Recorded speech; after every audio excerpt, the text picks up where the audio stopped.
What will actually be happening here?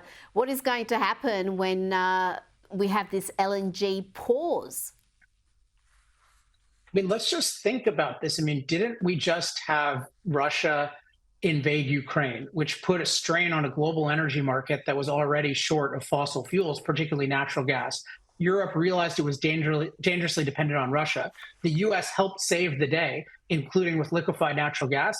And what does Biden do? He says, hey, let's not build any new liquefied natural gas facilities. As far as I can tell, and again, this is at alexepstein.substack.com, he just listened to some TikTok influencers who told him that to seem serious on climate change, he needed to do something. And this felt like something. I mean, this is just unbelievably irresponsible. We have so much natural gas in the United States. Some argue that we have a Saudi Arabia's worth of additional natural gas, but we need to build pipelines. We need to build export facilities.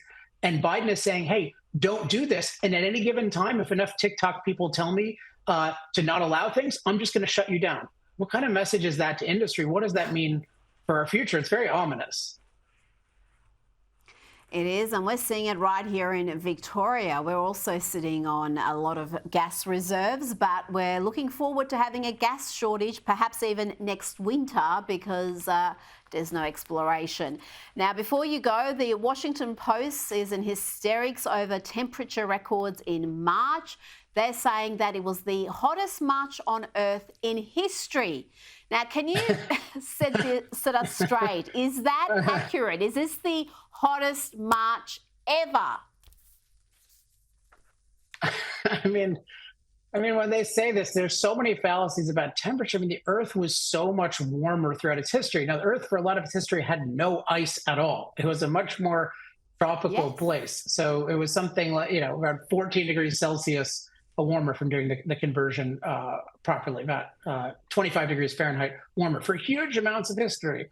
So it's just total nonsense. What people are trying to do is they're trying to make our CO2 levels today and our temperatures today seem quote unquote unprecedented. So it feels like, oh my gosh, we're in uncertain territory. Who knows what's going to happen? If people want to know the full story of this, read chapter 9 of my book, Fossil Future. I document everything, but basically we're 1/10 the CO2 that we've been throughout much of the history of the planet. We have no way of getting even a quarter of the way there. We're warming slowly at a cold time in the planet's history where far more people die of cold than of heat, and where we're safer from both heat and cold because of energy from fossil fuels. So on a too cold planet for most people, how is it any solution to get rid of the fossil fuels that keep us safer from heat, cold, every form of climate disaster, and really just the poverty of nature?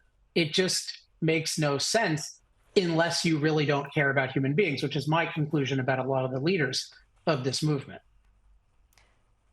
Well, I think, you've hit the nail on the head. They don't care about human beings. This is an ideology. Alex Epstein, thank you so much for your time this evening. Thanks, Rita.